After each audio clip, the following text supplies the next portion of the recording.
Thank you very much for being on the programme today. No, my pleasure. It's good to talk to you. So I just wanted to start by asking you about a new Sky poll. It's an exclusive Sky News poll that says that half of Conservative members think that Kemi Badenoch shouldn't lead the party into the next election. What do you make of that? Well, look, I mean, who would be opposition leader the first year after an election? It's a hard job, it's tough. You've got to reinvigorate the party, come up with a whole new set of policies and framework and inspire people. And it's a tough job. And, you know, the polls are hard at the moment. You can't deny that. But what I think that people will see at this conference is Kemi is setting out her stall.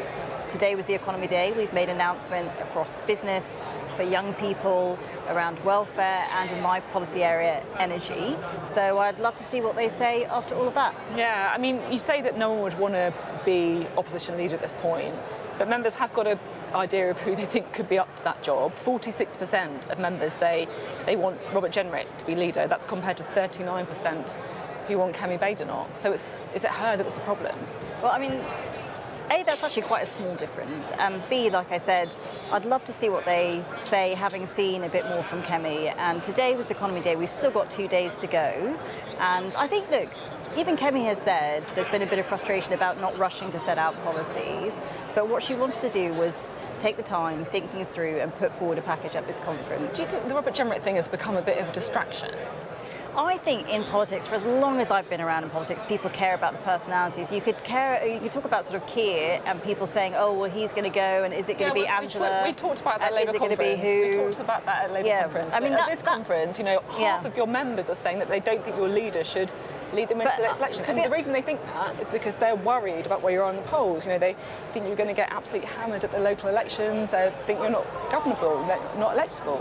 Well, so firstly, as long as I've been in politics, people have always talked about who, what, where next. And I think it's this weird obsession that you get in the bubble that you don't get anywhere else. I think what people really care about in the country is it's not a weird obsession who's a leader, because everything comes from that, doesn't it? The bubble is always obsessed on what next. But actually, if you look at what we're doing at this conference, it's really trying to do something which I think is even more important than that, which is reinvigorate the Conservative Party. And the reason why I think that's important is at the next election, unless we can put forward these policies to the public, there is no party that is going to be tough on immigration, tough on crime, which I think they want, but also strong on the economy, making sure that we're living under our means, but also having a credible energy policy. So that's what we've been doing today, and I think that is something that the public deserve. So if you look at the polling, I will get onto your policy, I promise. It says that they not only do they not think that she should lead them into the next election, but they don't think that she will lead them to the next election. Are they wrong? Will Kemi Badenoch be your leader at the next election? Well, again, I think that's something which presumably you did before the conference, and it's not really about what do members think in a snapshot of time. That's what these polls are saying. It's about what we can put forward to the public. Okay. And like I said, business, energy, you can say yes, housing. By the way. You could say yes. Yes. What was the question? Will she lead them into? Yes, of course. You know, look, I think my point I'm saying is that you can't just look at one poll. You could look at polls on digital ID, which were very positive and are not so positive anymore. So I don't think you can concentrate on snapshots in time. You need to look at the bigger picture. Well, let's look at the bigger picture in your policy area, shall we, on energy.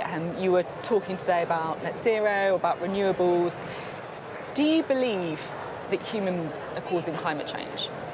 So yes, we're not denying climate change. We think that's real. We think that's a problem. We want to play our part in it. What's happening at the moment is the UK is 1% of emission, and we've halved emissions.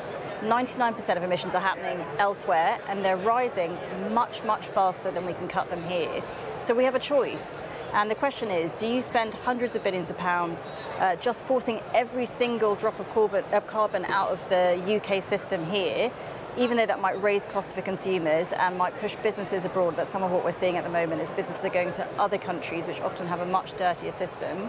Or do you start thinking about innovation in terms of exports and what role the UK can play in coming up with solutions for the rest of the world? And I'd like to see a greater focus on the latter, but I'd also like our energy policy to do one specific thing at the moment, and I'm unashamed about that, and that is cut bills.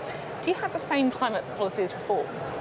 No, so I think the difference between us and Reform is that Reform are as ideological as Ed Miliband, but in a different direction. So they think everything to do with net zero is completely stupid. Ed Miliband thinks that everything to do with net zero is completely perfect. I'm saying we've got to have a better way of doing this, and the primary focus of energy policy is to cut bills. That's why we put forward policies which can instantly cut electricity bills by 20%. I think that is the most important thing that the country faces. We have the highest prices in the world, and to be able to do something like that, we'd have to leave the Climate Change Act. Yeah, this is what I don't understand, because if you're saying that you believe in climate change and there's a middle ground on net zero, why have you decided to repeal the Climate Change Act? Because the Climate Change Act is not the way to do it. So if you look at the Climate Change Act, one of the things that I found very difficult is it sets out targets across the whole of the economy, and there's a legal requirement to meet those targets. So even if it's raising costs for consumers, even if it's raising costs for businesses, and those businesses are moving abroad, increasing global emissions because they're going to a country powered by coal, governments still pursue those policies. Now, that doesn't make sense in terms of emissions or climate change. That doesn't make sense in terms of this economy. It doesn't make sense in terms of people's jobs or their electricity bills. So I think we need to have a completely different approach. We've set out the principles of that. Did you get it wrong before then? Because the Conservatives obviously voted to strengthen it in 2019. So I wasn't in Parliament then, but I have said that I don't think we should have passed that legislation, and I don't think we should have let it sit on the statute book for so long. So when I came in as Energy Secretary, it was in the last 9 months of the government, and the first thing we did was that net zero reset. We pushed back the bans, and I talked about being worried about consumers, and I think we're now in a better position to be able to do, like I said, what I think is the country's priority when it comes to energy is cut their bills. I guess this is the kind of overall issue for the Conservative Party right after you've got a record of however long you're in power for.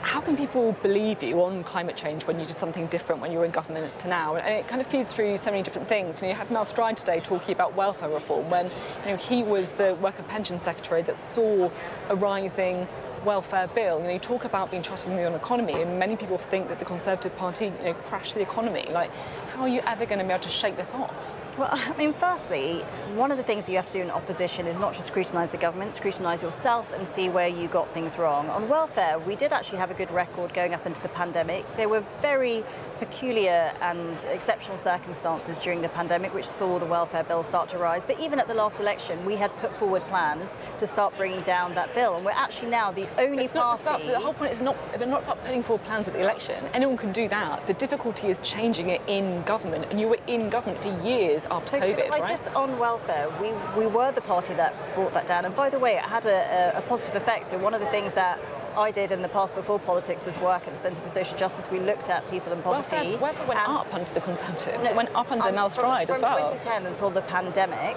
you had worklessness in terms of the number of children and workless families massively reduced. You had the jobs revolution where people were starting to go back to work. There was a massive piece of work on universal credit which was done beginning with IDS going up into the pandemic. But until 2024 it was going up and up and up and up. But I think that, to be fair, there was a global pandemic which meant very unusual things happened, and past the pandemic, when we recognised that was going in the wrong direction, we did set up plans, and that was predating the election. But to your wider point about trust, because we can have a longer conversation about welfare, but I don't think that is really the point. To the wider conversation about trust, it takes time, and I think what you'll see from us at this conference is setting out our stall on the things that we care about, which is rewarding aspiration. And whether it's young people or businesses, or like I said, making sure that we can cut everybody's electricity bills by 20%, that's what you're seeing from us today. Are you having fun? I love energy. I think it's the most important thing. I asked to stay in this position because I really worry about what Ed Miliband's going to do to the country. We've got an auction round at the moment, which is the largest amount of offshore wind at the highest prices for decades, signing up to 20 years. I think it's an important and moral thing to be able to make sure we can cut bills for people and to stop bad things happening in the energy system. Thank you very much.